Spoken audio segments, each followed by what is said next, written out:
Just wanted to give quick thoughts on my Canadian Ski Marathon Gold backpack. I just completed that this weekend. So it's 160 kilometers spread over 2 days.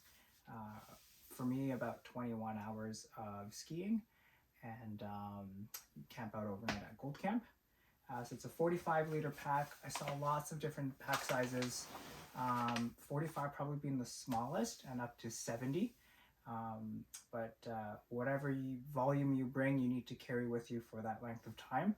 So I think pack what you need, pack for the weather, and comfort, I guess. So I work from outside in. Saw a lot of people with trekking poles, just in case you break a pole. Luckily I didn't need to use it. Front mesh pocket here, I kept gloves, jackets, anything that I could take on and off pretty quickly. So handy to have a pocket up front. I slept with a bivy. I saw a fair number of people with bivvies, people around me. Just helps keeps the moisture and the wind off of you. I'm used to using this backpacking, so I don't think I could go without it. I just like having something enclosed, but to each their own. And I also slept with a Thermarest. You are given a bale of hay. Again, I like to stick with what I know, and sleeping comfortably was important to me. I sleep a bit cold, so I had the Thermarest Neoair, which is an R5 or 5.6, so definitely good for cold weather. So that's the sides, and then in the front I have a little pocket for a water bottle that went kind of across my chest that I could easily get to. An insulated bottle kept the hot water from freezing, and it wasn't that cold this weekend, so that worked out well. I put some energy drink stuff in there, and that worked out. I had 2 hip pockets that I had filled with food, and again, easily accessible without taking your pack off to eat, which is really nice. I had a little pocket here that I kept my phone and my wallet in. Headlamp when I wasn't using it. And I had a little cue card that had just the different sections, the distances, and estimated arrival and goal finish times on that. So it's nice to be able to refer to, so you don't have to panic. So as I said, 45-liter pack. It's packed pretty much to the top, but I did use those 2 side pockets to hold a fair bit of stuff there. So yeah, maybe 55. If you didn't have any side pockets, might work for you. At least it works for me. Open this up.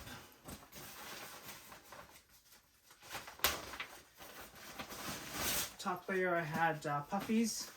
So at camp, at Gold Camp, change into your fresh base layer, and I had puffy jacket, pants, and booties just to keep me warm while I'm cooking dinner and stuff. And then the next morning, small bag with random stuff, first aid kit, blister kit, pain medication, power charger, all your cables and stuff, little knick-knack bag.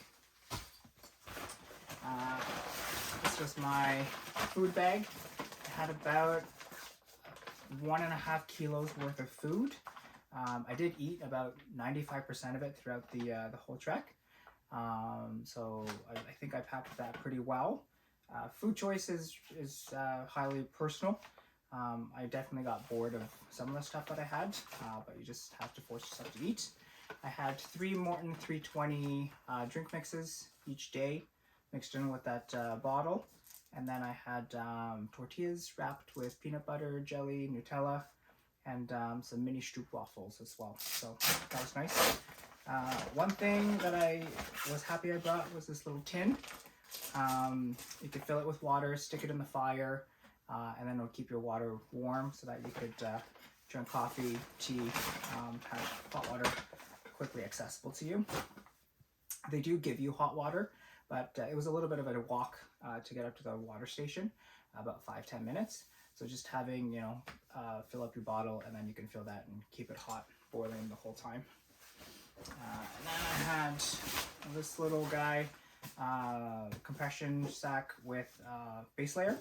So a second set of base layer. So when I got to Gold Camp, changed into fresh merino wool, top, bottom, socks, toque, balaclava. And I had a thicker pair of mitts that I kept in here that I wore at Gold Camp as well. Just keep your hands warm. And then a second set of gloves for the next day. Someone suggested bringing clear goggles or goggles or swim goggles, just because it does really get smoky at Gold Camp. So these did help. And then the last thing in the pack is my sleeping bag.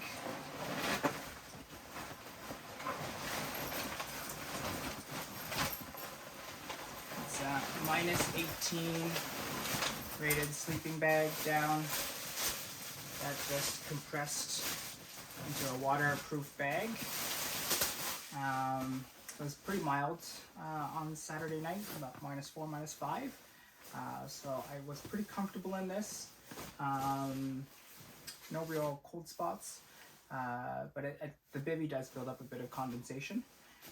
So yeah, just got to manage that by cracking it open a little bit. And that's pretty much it for the pack.